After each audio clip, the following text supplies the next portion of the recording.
Je suis le poinçonneur des lilas, le gars qu'on croise et qu'on ne regarde pas. Y a pas de soleil. Moi, je ne vois pas. Enfin, l'œil. J'aime pas aimer les gens. C'est ça. C'en est une. Pour les jeunes. Et sous la terre, drôle de croisière. Pour tuer l'ennui, j'ai dans ma veste les extraits du Reader Digest. C'est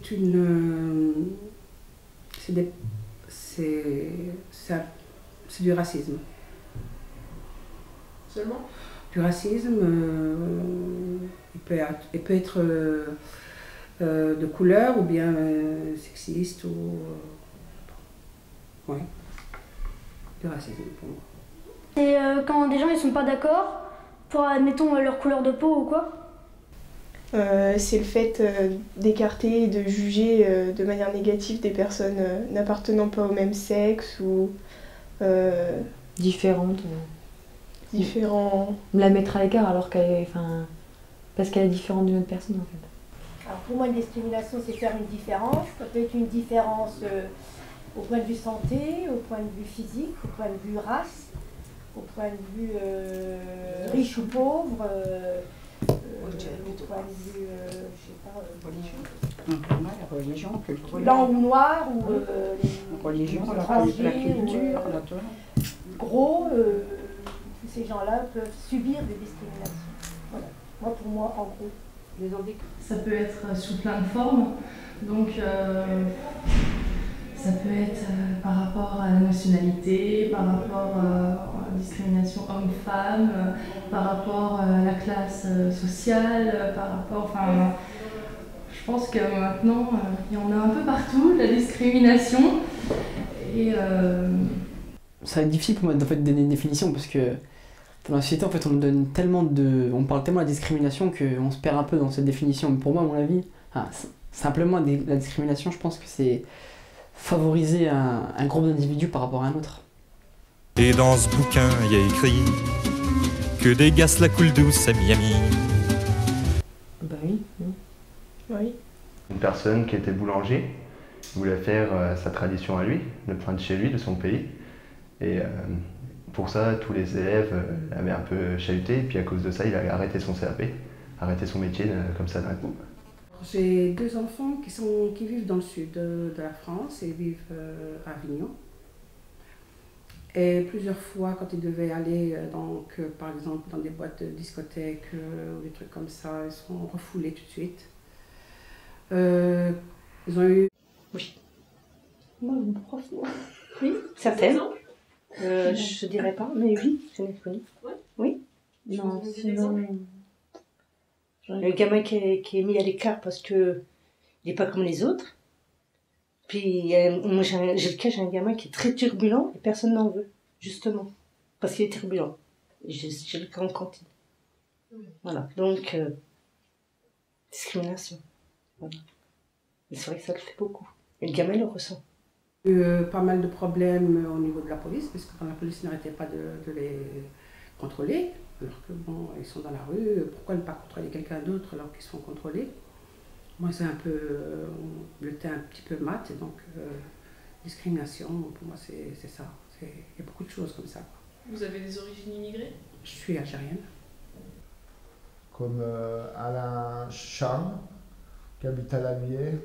Il est handicapé, alors ils ne veulent pas le laisser rentrer en boîte à la Marlière. Non, pas personnellement, toi non plus. Pendant ce temps que je fais le zouave au fond de la cave, paraît qu'il n'y a pas de saut métier, moi je fais des trous dans des billets. Ton origine? Non. Ta couleur de peau? Non. Ta religion? Non, plus du tout. Après non, des fois il y a des petites paroles comme après faut pas prendre tout pour soi. Non. Non, pas du tout. Non, non, pas du tout. Faut se réfléchir. Non, non, parce que je vois... Il y a des gens, oui, fais gaffe. on a des gens, on a un peu toute race qui viennent, bon, si on voulait... Non, ça va. En fait, la semaine dernière, je suis allée dans un magasin que j'allais régulièrement. Et avant, je viens juste de me roser un côté de la tête. Et je l'avais mis fort en évidence. Et la vendeuse, elle est venue tout près de moi, elle insinuait à sa collègue « Oh, maintenant j'aime bien, je vais faire ça et tout ». Elle me collait genre pour me dire j'allais voler, tu sais. La discrimination entre voisins aussi, moi j'ai eu le cas. Ma voisine me disait que j'étais étrangère, une étrangère dans Nouzonville, parce que je ne suis pas née à Nouzonville. Oui, on a un handicap tous les deux. D'accord. Elle a été opérée du cancer il y a 25 ans. Et moi, j'ai été opéré du pied gauche à l'usine en haut, que je me suis fait brûler au chalumeau, au 2e degré. Et on vous fait des remarques là-dessus? Ah oui. Oui. Ouais. De quel genre? Ben, t'es au-dessus des sous-handicapés. La pension. La pension, ouais. Tous les gens, ils foutent nous, t'es au-dessus des sous, et puis voilà, ils vont. Mais on a un cas de handicapé aussi.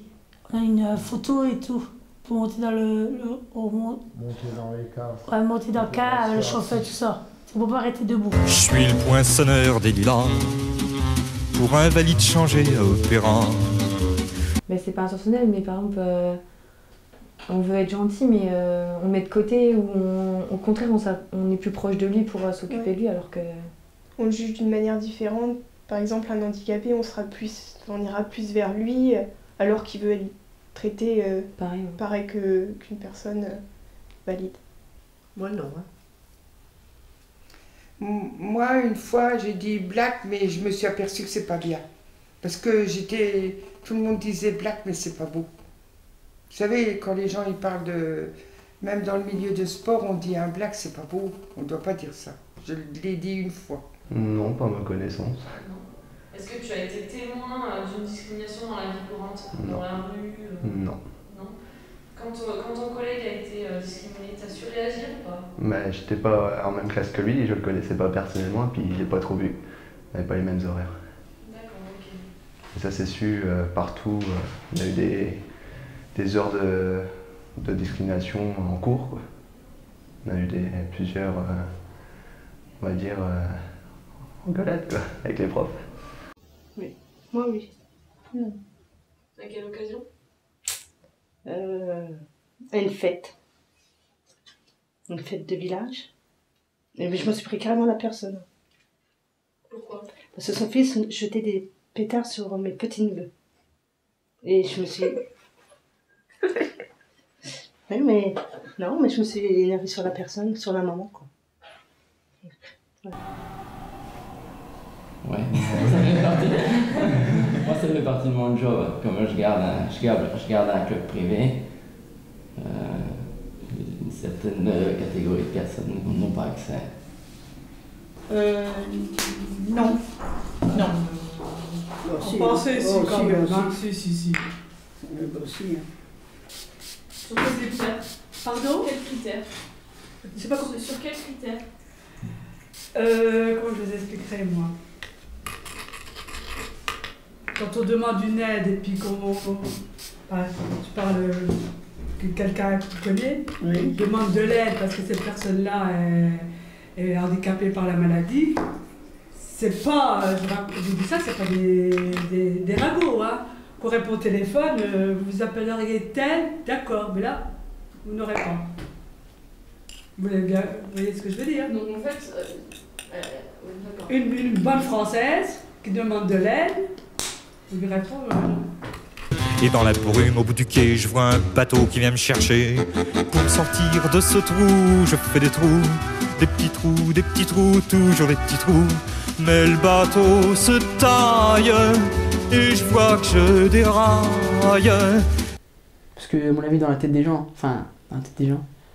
des fois, soit c'est de leur faute à eux, soit des fois, c'est en fait, ils n'ont pas une grande connaissance, et à force d'écouter tout ce qui circule aux alentours, ils commencent à s'approprier les idées des autres et pas leur idée eux-mêmes, en fait. En fait, ils disent des choses, ils pensent des choses, mais c'est même pas... Ça se trouve, c'est en contradiction avec ce qu'ils pensent eux, mais c'est pour en fait, se raccorder à un mouvement, en fait. C'est comme les gens pensent, donc comme c'est la majorité, elle pense ça, nous, faut qu'on pense comme ça. Alors après, ils font ils stigmatisent aussi. Un petit problème, direct, petit problème qu'a fait ça, ça veut dire que c'est pareil pour le gros problème. On rentre dans les cases, quoi. On essaie de rentrer dans les cases. Ouais, on rentre dans les cases. Beaucoup. On en parle partout, aux infos, de partout. Quoi. Ça a évolué avec les générations ou pas? Oui, avant c'était beaucoup moins, je pense. Moi quand j'étais en primaire, ça se faisait beaucoup moins que maintenant quand je suis rentré au collège. Depuis le collège, ça a vachement amélioré. Mais à ton avis, on en entend plus parler parce qu'il y a beaucoup plus de gens qui osent le dire ou c'est parce qu'avant il n'y en avait quasiment pas? Oh bah là, je pense qu'ils ont plus peur de le dire maintenant. Les gens, ils aiment bien, ils veulent se faire entendre et faire quelque chose contre ça. Comme les gens, ils ne se cultivent que par les médias, on tombe vite dans la médiatisation.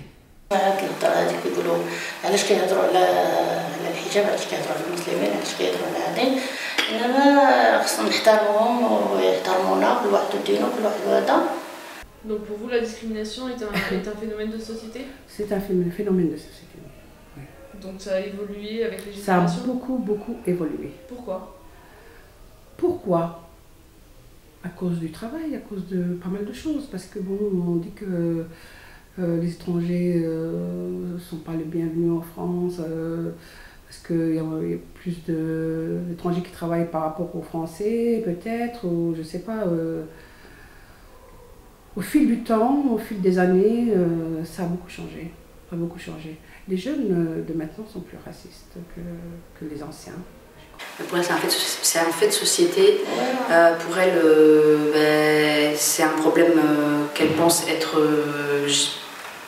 pas universel, mais presque. Elle dit c'est peut-être pas qu'en France qu'on vit ça, peut-être que dans tous les pays, à partir du moment où on n'est pas comme les autres, c'est pas, on se fait remarquer, on n'est pas pareil, et puis voilà. Mais qu'il faut que ça change, parce qu'on est tous pareils, on est tous égaux. Oui, c'est ça. Et voilà. J'en ai marre, j'en ai ma claque de ce cloaque. Je voudrais jouer la fille de l'air, laisser ma casquette au vestiaire. Je dirais que ouais, on peut voir enfin du soutien. Ouais, on sait où y aller, mais les personnes maintenant qui vont subir la discrimination, ce qui est dommage, c'est ça à mon avis, c'est que la discrimination maintenant c'est devenu tellement une chose banale, si je peux dire, que une personne qui va être victime de discrimination elle va se dire c'est tout, c'est pas grave, c'est devenu normal en fait pour la personne. Parce qu'à mon avis, une personne qui subit discrimination, c'est qu'elle n'a pas subi qu'une. Ça commence à se cumuler, donc pour elle ça devient normal quoi. C'est comme en fait entretien d'embauche, elle n'a pas été prise, puis voilà, elle se dit oui j'ai dû être discriminée, mais puis voilà. Ouais, beaucoup d'associations maintenant. Lesquelles? Je sais pas, parce que moi j'en ai pas besoin, mais il y a des gens qui en ont besoin. Ouais, il y a pas mal d'associations maintenant. Après ça dépend les cas. Les SOS racisme, les machins. Ouais. Les gens qui se font virer de boîte, en général, ils vont dans des associations et il y a des procès, des trucs que seuls ils feraient pas, quoi.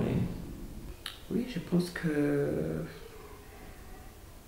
Je pense qu'il y a des personnes, je ne sais pas trop, mais je pense qu'il y a des personnes qui peuvent venir dans un centre social. Je ne vois vraiment pas où on pourrait avoir du soutien qu'un centre social. Comme elle n'a jamais vécu ça, on ne le sait pas. Jamais. Des petits trous, toujours des petits trous. Des trous de seconde classe, des trous de première classe. Qu'est-ce qu'il faudrait mettre en place? On pourrait faire des rassemblements, des meetings, des conférences et tout. Dans les lycées, ce serait bien. Expliquer vraiment ce que c'est qu'une discrimination, parce qu'il y a des stades où les gens, tout de suite, discrimination, on pense par rapport à la nationalité. Et là-bas, on a fait une journée interculturelle. Il y a plus de 12 pays qui sont représentés. Je pense que notre moyen, nous, n'a pas grand-chose à apporter. C'est plutôt plus haut qu'il faut taper plus haut. Il faudrait avoir une bonne entente entre tous les pays. Voilà. Déjà, si je suis là aujourd'hui et que je parle de ça, c'est que j'essaie de faire un pas en avant vers ça et pas rester passif à ce qui se passe. Parce que tout le monde reste passif et dit pense chacun à une chose dans son coin, on n'ira pas loin. Parce qu'en pensant chacun dans son coin et en restant dans son coin, on ne pourra pas réunir les idées. Donc c'est mieux d'avoir un effet de groupe, ça va avoir un impact plus important. Et je pense que c'est ça à mon avis, le plus important, c'est de ne pas se cloîtrer chez soi et penser ce que de penser quelque chose et se dire bah lui il a le dit donc c'est bon, moi je le dis pas. Non, même qu'on a la même idée, faut quand même avoir une présence parce que le groupe, enfin peut-être c'est pas vrai mais bon, dans la société laquelle c'est toujours la majorité qui prime, hein, c'est comme ça mais bon. Donc faut respecter ça quoi. Je fais des petits trous, encore des petits trous, des petits trous, toujours des petits trous. Y a de quoi devenir dingue, de quoi prendre un flingue, se faire un trou, un petit trou, un dernier petit trou, un petit trou, un petit trou, un dernier petit trou, et on me mettra dans un grand trou, et je n'entendrai plus parler de trous, je chope des trous, de petits trous, de petits trous, de petits trous.